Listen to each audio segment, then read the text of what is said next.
دیکھیں ہر محاذ کا اپنی اپنی اہمیت ہے، اور یہ جو ریکگنائز کرنا ہے اتنی بڑی پاورز کا، اس کی بہت اہم جو ہے نا اس کے امپیکٹس ہیں۔ اگر اس کے امپیکٹ نہ ہوتے تو اسرائیل اتنا آگ بگولا کیوں ہوتا ان ریاستوں کے اوپر، ان یورپی اتحادیوں کے اوپر جنہوں نے فلسطین کو ریکگنائز کیا؟ کیونکہ وہ سمجھتا ہے کہ اس کی اہمیت کیا ہے۔ جب وہ یہ پڑھاتے ہیں کہ there was a land with no people and there were people with no land، اور یہ یروشلم تو ہمارا تھا، ہمیں یہاں سے نکال دیا گیا اور ہم اب واپس آ گئے، ہماری یہ زمین تھی، ہم نے دوبارہ آباد ہو گئے، یہ تو بنجر ہو گئی تھی، یہ تو تھی ہماری، یہ تو یروشلم تھا ہی ہمارا۔ تو جب ان کے اتحادی یعنی مسلمان تو اسرائیل کو ریکگنائز نہیں کرتے، جب اسرائیل کے اتحادی فلسطین کو ریکگنائز کرتے ہیں تو وہ دراصل اسرائیل کے سارے حق دعوے کو مسترد کرتے ہیں، ان کا پوزیشن آف دا یروشلم اس کو مسترد کرتے ہیں۔ یعنی آپ دیکھیں کہ ڈونلڈ ٹرمپ نے آفیشلی یروشلم کو دارالحکومت ڈکلیئر کیا ہوا ہے اسرائیل کا۔ اس وقت دارالحکومت تل ابیب ہے، وہ یروشلم کو بنانا چاہتے ہیں اپنا دارالحکومت، اور امریکہ نے دارالحکومت مانا ہوا ہے یروشلم کو، ٹھیک ہے۔ تو یہاں پر جب ان کے اتحادی ریکگنائز کرتے ہیں فلسطین کو، تو اصل میں اس حق دعوے کو ریجیکٹ کرتے ہیں جس کی بنیاد پر اسرائیل ناجائز طور پر قائم ہوا ہے۔ تو اس لیے اس کے بہت گہرے امپیکٹس ہیں، اور جاپان میں اس وقت مظاہرے ہو رہے ہیں، لوگ سڑکوں کے اوپر نکلے ہوئے ہیں۔ تو اصل جو اسرائیل کی سٹرینتھ تھی وہ ان تمام ملکوں کے لوگ تھے، کیونکہ دیکھیں آج دیکھیں رشی سونک تھا، وہ چلا گیا، موجودہ جو لیڈرشپ ہے وہ چلی جائے گی، اصل تو لوگ ہیں، لوگ پرو اسرائیل ہیں، اور انہی لوگوں میں سے لیڈرشپ ایمرج کرتی ہے۔ تو جب لوگ اینٹی اسرائیل ہو چکے ہیں ان ملکوں کے اندر، یہ لوگوں ہی کا پریشر ہے کہ یہ ریاستیں فلسطین کو ریکگنائز کرنے پر مجبور ہوئی ہیں، تو لوگوں کا اینٹی اسرائیل ہونا یہ سب سے بڑی فتح ہے فلسطین کی، کہ جس کو وہ اسرائیل چاہتا تھا کہ جس کا کوئی نام لینے والا نہ ہو۔ آج اسرائیل کے اتحادی ریاستوں میں اس کا جھنڈا لہرا رہا ہے، اور اسرائیل کا جھنڈا وہاں پر انہوں نے کوئی اس کو اٹھانے کے لیے تیار نہیں ہے۔ فلسطین کا جھنڈا سربلند ہے، جاپان سے لے کر وہ کینیڈا تک اور وہ آسٹریلیا تک، مشرق سے مغرب تک اور انٹارکٹیکا تک، ٹھیک ہے۔ تو اس کے بہت گہرے امپیکٹس ہیں۔ تو جاپان سے یہ خبر ہے، اور جاپان میں مظاہرے بھی ہو رہے ہیں۔ آگے ناظرین چلتے ہیں، تو ایرانی جو صدر ہیں وہ ایکشن میں آ گئے ہیں اچانک سے، اور پس پردہ تو ہم آپ کو بتا ہی رہے ہیں، حسن نصر اللہ کو خط لکھا گیا، حسن نصر اللہ کا جواب، ایرانی صدر نے کہا تیار ہیں، فوجیں بھی بھیجیں گے، مکمل سپورٹ ہے۔ لیکن اب ان کی بڑی اہم کمیونیکیشن ہوئی ہے اسماعیل ہانیہ کے ساتھ اور یمنی جو لیڈرز ہیں ان کے ساتھ۔ ان میں سے کچھ باتیں جو سامنے آئی ہیں وہ آپ کے سامنے رکھتے ہیں، لیکن اس کا مدعا یہی ہے کہ جو موجودہ صورتحال ڈیولپ ہو گئی ہے، چونکہ اب ایرانی صدر باقاعدہ آفس کو سنبھالنے والے ہیں، تو آگے جو بھی ان کی صورتحال، جو بھی پالیسیز ہیں، ایکشن اب کرنا ہے۔ دیکھیں بڑے نازک ٹائم کے اوپر آپ کھڑے ہوئے نا، کسی بھی وقت لیبنان کی جنگ چھڑ سکتی ہے، معاہدہ ہو نہیں رہا ہے، تو معاملات کس طرف جائیں گے؟ ایران کہہ رہا ہے کہ ہم بھی جنگ میں ہوں گے، اگر لیبنان کی جنگ شروع ہوئی تو بہت ساری چیزیں ہیں جس کے اوپر ہنگامی اقدامات اٹھانے ہیں۔ Head of the political bureau Ismail Haniyeh calls Iranian President Masoud Pezeshkian stressed that Islamic Republic will not leave the Palestinian people alone and his government will put the Palestinian issue at the top of its priorities۔ جو فلسطین cause ہے وہ میری سب سے top list کے اوپر ہوگا، number 1 جو میری پالیسی ہوگی، جو میری پرائورٹی ہوگی، وہ فلسطین کی جنگ ہے۔ Hania discuss with the Iranian president the political and field developments related to the war of extermination waged by occupation against the Gaza Strip۔ کون سی developments? Political and field developments, کہ میدان جنگ کے اندر کیا ہو رہا ہے، حماس کتنی پاورفل ہے، اس کو کیا سپورٹ چاہیے، اور جو پولیٹیکل ڈیولپمنٹ ہے وہ بھی ان کے ساتھ جو ہے باقاعدہ ڈسکس کی گئی ہے۔ اور یمن کے ساتھ پھر بات ہوئی، یعنی یہ سیم ٹائم کے اوپر، یعنی کچھ تھوڑا سا وقفہ ہوگا، آدھا گھنٹہ یا 1 گھنٹہ، اتنے وقفے کے ساتھ جو ہے وہ کال ہوئی ہے۔ اسماعیل ہانیہ سے بات کرنے کے بعد انہوں نے یمن کے جو سربراہ ان سے بات کی۔ Chairman of the supreme political council made a call to the president of the Iranian Republic congratulating him on his victory in the elections and gaining the trust of the people۔ Iranian President Pezeshkian praised the courageous decision of the Yemeni leadership and people to support the Palestinian people۔ The Iranian president stressed that the commonalities between Yemen and Iran are deep rooted and expressed his aspiration during his stage for more relations between the two countries۔ ایک تو انہوں نے سراہا کہ جو یمن کی position ہے فلسطین کاز کے لیے، جو مکمل ملٹری سپورٹ ہے، جو ایک پولیٹیکل سپورٹ ہے، اس کو ایرانی صدر نے سراہا ہے اور کہا ہے کہ یہ سپورٹ جو ہے وہ فلسطین کے لیے جاری رکھی جائے۔ اور پھر انہوں نے کہا کہ ایران اور یمن کے جو تعلقات ہیں وہ مزید بڑھنے چاہیے. ہمارے درمیان بہت ساری مشترکہ چیزیں ہیں, تو یہ جو تعلقات ہیں وہ ہمارے درمیان بڑھیں گے. تو اس کے ساتھ ایرانی صدر نے اور کیا کام کیا ہے کہ انہوں نے ایک اسپیشل ڈیلیگیشن جو ہے وہ روانہ کیا ہے رشیا. ٹھیک ہے, بہت ساری چیزیں وہاں پر رشیا کے ساتھ چل رہی ہیں.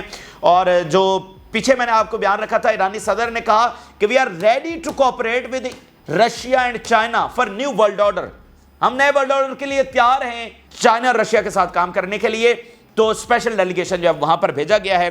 تو بہت ساری ڈیولپمنٹس اب آپ کو ایران سے نظر آئیں گی. وہ جو ایک تھوڑا سا گیپ آ گیا تھا لیڈرشپ کی وجہ سے, اب آپ کو جو ہے وہ ایران مزید ایکشن میں نظر آئے گا. اب ذرا خبر شیئر کرتے ہیں ویسٹ بینک سے. ناظرین, ویسٹ بینک میں جو بڑا زبردست آپریشن ہوا ہے, یروشلم میں جنگجو گھسے ہیں اور اسرائیلی فوجیوں کی ہلاکتیں ہوئی ہیں, اس حوالے سے مجاہدین بریگیڈ بتا رہی ہے انٹرنل مرٹائرز یونٹ داہم declares full responsibility for the heroic double shooting and ramming operation that was carried out near the occupation city of Jerusalem at the Nir Zawi intersection. ٹھیک ہے, یہ وہ کہہ رہے ہیں کہ جو تنظیم جس یونٹ نے مجاہدین بریگیڈ کے جس انٹرنل یونٹ ایلیٹ یونٹ نے یہ آپریشن کیا, اس نے بتایا ہے اور اس نے ذمہ داری قبول کی ہے کہ یہ ہم نے آپریشن جو ہے سر انجام دیا.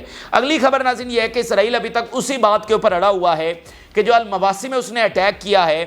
اب دیکھ رہے ہیں المواسی والا معاملہ تھما تو نہیں, ایکسس اور ریزسٹنس کہہ رہی ہے کہ اس کا بدلہ لیا جائے گا.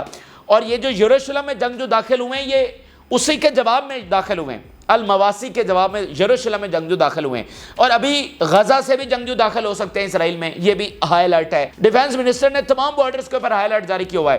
حسن نصر اللہ نے کہا اس کا بدلہ لیں گے, تو وہاں سے بھی کوئی بڑی کاروائی, شام والی سائڈ سے بھی بڑی کاروائی, یمن عراق سے بھی بڑی کاروائی ہو سکتی ہے. تو اسرائیل کہہ رہا ہے کہ جناب ہم نے وہاں پر حماس کے لیڈر کو نشانہ بنایا, الدیف کو. Chief of the staff Hamas is trying to hide the results of the attempt to assassinate Mohammed Deif. اس کا آرمی چیف کہہ رہا ہے کہ حماس چھپانے کی کوشش کر رہی ہے کہ ہم نے محمد دیف کو نشانہ بنایا.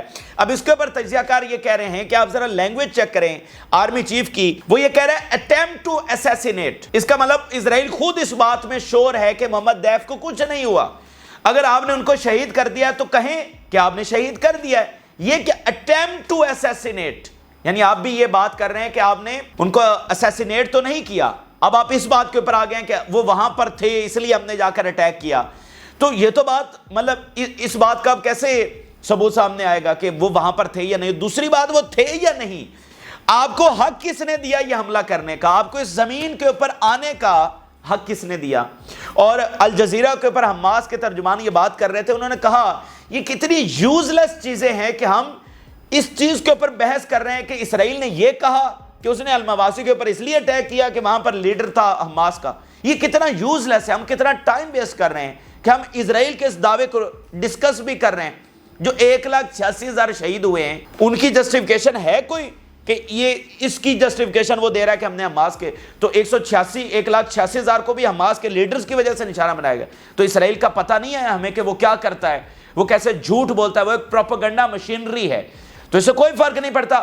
اور میں کہتا ہوں بھائی وہاں پر 10 لیڈر پیچھے بیٹھے ہوئے ہیں محمد دیف کے پیچھے. یہ حماس ایک بڑی مختلف آرگنائزیشن ہے, اس کے پیچھے لیڈرشپ تیار بیٹھی ہوتی ہے, کمانڈر کے جانے سے ان کو فرق نہیں پڑتا ہے. آپ نے اٹیک کیا, آپ نے معصوموں کے اوپر اٹیک کیا, اور جو 9 مہینوں سے آپ کر رہے ہیں اس کی کیا جسٹیفیکیشن ہے, اور جو آپ 100 سالوں سے کر رہے ہیں اس کی کیا جسٹیفیکیشن ہے. تو اس لیے اس نحوست کو اور اس تماشے کو اب ختم ہونا ہوگا. ٹھیک ہے, یہ جو ظلم اپنی حد قدرت کی ریڈ لائن جس کو میں کہہ رہا ہوں کہ وہ پار کر چکا ہے, اس لیے اب قدرت بھی انٹروین کرنا ہوگا. یہ فساد اب پوری دنیا کو اپنی لپیٹ میں لے چکا ہے. اگلی خبر یہ ہے, سعودی عرب کے وزیر خارجہ ہیں وہ ترکی پہنچے ہیں. اہم ڈیولپمنٹ ہے یہ جو اندرونی اختلافات کو ختم کرتے ہوئے پروگریس ہو رہی ہے. سعودی عرب کے وزیر خارجہ ترکی پہنچے ہیں, یہ کافی اہم ڈیولپمنٹ ہے. اور آپ کو پتہ ہے جو ایک اندرونی اختلافات کو بھلا کر آگے بڑھا جا رہا ہے چین اور روس کی مدد سے, تو یہ بڑی بات ہے. لیکن یہیں پر ترکی کے وزیر خارجہ کا بیان سامنے آیا, اس نے کہا نتن یاہو کا جنگ روکنے کا کوئی ارادہ نہیں ہے. تو بڑی بات ہے جناب, یہ آج آپ کو پتہ چل رہا ہے کہ نتن یاہو کا کوئی جنگ کا ارادہ نہیں ہے. مطلب ہم کب سے ہمارے جیسے لوگ بھی چیخ رہے ہیں کہ بھائی ان کا مقصد کچھ اور ہے, ان کا ماضی کچھ اور ہے, ان کے خفیہ مقاصد کچھ اور ہیں. اور جب وہ اوپنلی آ کر بھائی ہر دوسرے دن تو نتن یاہو کہہ رہے ہیں کہ ہم جنگ نہیں روکیں گے, ہر دوسرے دن وہ آ کر کہہ رہے ہیں کہ ہم ویسٹ بینک اور غزہ پر قبضہ کریں گے, ہم فلسطینی دہشت گرد ریاست بننے ہی نہیں دیں گے. تو آج آپ کو پتہ چل رہا ہے کہ وہ جنگ نہیں روکنے والے ہیں. اور جو آپ اتنے دن ان کے ساتھ مذاکرات کرواتے رہے ہیں, جو ٹائم بائی کر کے ان کو دیا ہے، اور 9 مہینے آپ نے گزار دیے وداؤٹ اینی ایکشن، اور اتنے لوگ شہید ہو گئے، تو اس کا ذمہ دار کون ہے کہ آج آپ کو پتا چل رہا ہے کہ اچھا نیتن یاہو کا تو جنگ روکنے کا کوئی ارادہ نہیں ہے، تو ان 9 مہینوں کا حساب کون دے گا؟ یعنی یہ بات واضح تھی، میرے جیسا بندہ پہلے دن سے کہہ رہا ہے کہ ان کے خفیہ مقاصد کیا، اور آپ اتنے ہائی آفیشل ترکی کا وزیر خارجہ وہ کہہ رہا ہے کہ اس کا تو کوئی ارادہ نہیں ہے۔ اچھا چلیں اگلی بات کیا، اگلی بات ناظرین یہ ہے کہ چلے اب تو آپ نے کہا کہ اس کا جنگ روکنے کا کوئی ارادہ نہیں ہے، تو ورڈز نیکسٹ، اب آپ کا ریئیکشن کیا ہے؟ پہلے تو آپ کہہ رہے تھے نا یہ 2 اسٹیٹ اور سیز فائر، وہ لالی پاپ آپ نے دیا ہوا تھا، اب آپ نے کہہ دیا کہ وہ اس کا جنگ روکنے کا کوئی ارادہ نہیں ہے، تو اب کیا کریں گے آپ؟ اب آپ کیا ایکشن لینے جا رہے ہیں؟ اور ناظرین ذرا اس کے اوپر غور کریے کہ اسرائیل جنگ نہیں روکنے جا رہا، تو اس کا نتیجہ کیا نکلے گا؟ یہ بات پھر کہاں تک جائے گی؟ کیا یہ بات وہیں تک نہیں جائے گی جو ہم آپ کو کہہ رہے ہیں کہ حق و باطل کا سب سے بڑا مارکا مڈل ایسٹ میں چھڑنے جا رہا ہے، جو ہم آپ کو کہہ رہے ہیں کہ مڈل ایسٹ عالمی جنگ کا سب سے بڑا میدان بننے جا رہا ہے؟ بھائی اگر آپ جنگ نہیں روک رہے تو حزب اللہ سے جنگ کرنے جا رہے ہیں، تو حزب اللہ سے جنگ ہوگی تو آپ کو پتا ہے اس کے بعد پھر کیا ہوگا، تو وہی سارا کچھ نہیں ہو رہا، اب آپ اپنے منہ سے تسلیم کر رہے ہیں کہ ہاں میں کتنی، یعنی آپ اس کو جتنا مرضی ڈیلے کر لیں، 2 مہینے 6 مہینے سال، جنگ تو نہیں رک رہی، تو اس کا نتیجہ کیا نکلے گا؟ اس کا نتیجہ وہی گلوبل وار نکلے گا یہاں سے، ٹھیک ہے؟ یہ آپ اس کو بھول جائیں۔ میں تو یہ بھی بات کرتا ہوں کہ اگر آپ ایک عارضی جنگ بندی کروانے میں کامیاب بھی ہو گئے تو بھی آپ اس جنگ کو، جس کے بارے میں ہم بات کر رہے ہیں کہ مڈل ایسٹ ایک فیصلہ کن جنگ کا میدان جنگ بنے گا، آپ اس جنگ کو ٹال نہیں سکتے ہیں۔ وہ کون سا آپ کو جسٹس دینے والے ہیں، وہ کون سا آپ کو فلسطینی ریاست دینے والے ہیں جنگ بندی کے بعد؟ تو ان کا ظلم تو جاری رہے گا، آپ کو کون سا فلسطینی ریاست ملے گی؟ تو آپ کو اپنی آزادی کے لیے، اپنی ڈگنیٹی کے لیے، اپنی سوورینٹی کے لیے، اور اب جو ابلیسی طاقت اپنی ساری حدیں پار کر چکی ہے، آپ کو ایک مارکا لڑنا ہوگا۔ کیا ابھی بھی آپ کو نظر نہیں آ رہا کہ نیٹو کو کیوں بلایا جا رہا ہے، اور وہ بھی جارڈن کے اندر نیٹو کو بلایا جا رہا ہے کس مقصد کے لیے؟ تو آپ کو سمجھنا ہوگا اور جاگنا ہوگا، وگرنہ پانی تو آلریڈی سروں سے گزر چکا ہے اور آپ کے پاس راہ فرار نہیں ہے۔ آنکھیں بند کرنے سے مصیبت ٹل نہیں جاتی ہے، آنکھیں بند کرنے سے جنگ ٹل نہیں جاتی ہے، آپ کو سامنا کرنا پڑے گا۔ اچھا اگلی بات ناظرین یہ ہے کہ وائڈر کینوس کے اوپر چیزیں ڈسکس کرتے ہیں۔ سب سے پہلے تو ٹرمپ کا معاملہ ڈسکس کرتے ہیں، اور سب سے بڑی خبر آپ کے لیے لے کر آئے ہیں ناظرین۔ خبر یہ ہے کہ جو ٹرمپ کا شوٹر ہے اس کے بارے میں خبر یہ ہے کہ وہ جیوش ہے، جی ہاں جیوش ایتھنیسٹی ہے اس ٹرمپ کے شوٹر کی۔ اب مجھے بتائیے بھائی، ہم اس لیے آپ کو کہہ رہے ہیں کہ چیزیں لنک کر رہی ہیں، براہ راست یہ معاملات ہیں، اس لیے ہم برطانیہ کے الیکشن بھی آپ کو سامنے رکھتے ہیں، یورپ کے الیکشن بھی، کیونکہ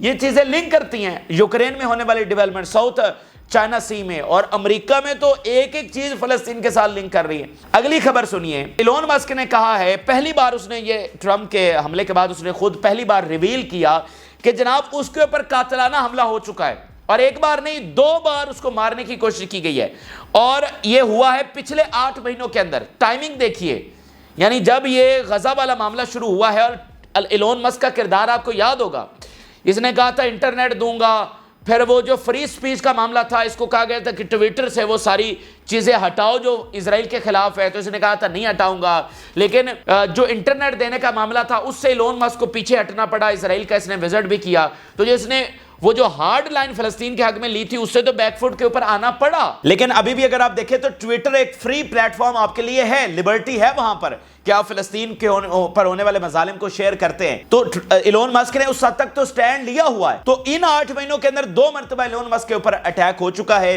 تو اب ذرا دیکھیے کہ اصل میں ہو کیا رہا ہے۔ دیکھیں وہاں پر ایک گروپ ہے، یعنی جو اب کھل کر سامنے آ رہا ہے، یعنی اس کی سربراہی ٹرمپ کر رہا ہے، اس کے ساتھ ایلون مسک ہے، اس کے ساتھ بہت سارے جرنلسٹ ہیں، مطلب ان کے بہت فیمس جرنلسٹ ہیں، پھر عوام ظاہری بات ہے جس طرح سے کھڑی ہے، دوسری طرف بائیڈن کا ہے۔ اب وہاں پر ناظرین ایک اندرونی جدوجہد کا آغاز ہو گیا ہے۔ اب یہ آپ کے سامنے بتانا بہت ضروری ہے کہ یہ اندرونی جدوجہد جو امریکہ میں ہو رہی ہے، اس کا تعلق اسلامک ورلڈ کے ساتھ کیا ہے، اور جو ہے نا فلسطین جنگ کے ساتھ کیا ہے۔ وہاں پر ناظرین اندرونی جدوجہد یہ شروع ہوئی ہے کہ امریکہ میں جو لابی کنٹرول کرتی ہے، وہاں پر ایک ڈیپ سٹیٹ ایکسپوز ہوئی ہے کہ امریکہ کو کوئی اور چلا رہا ہے، اور اب ہم نے اس ڈیپ سٹیٹ کو ختم کرنا ہے۔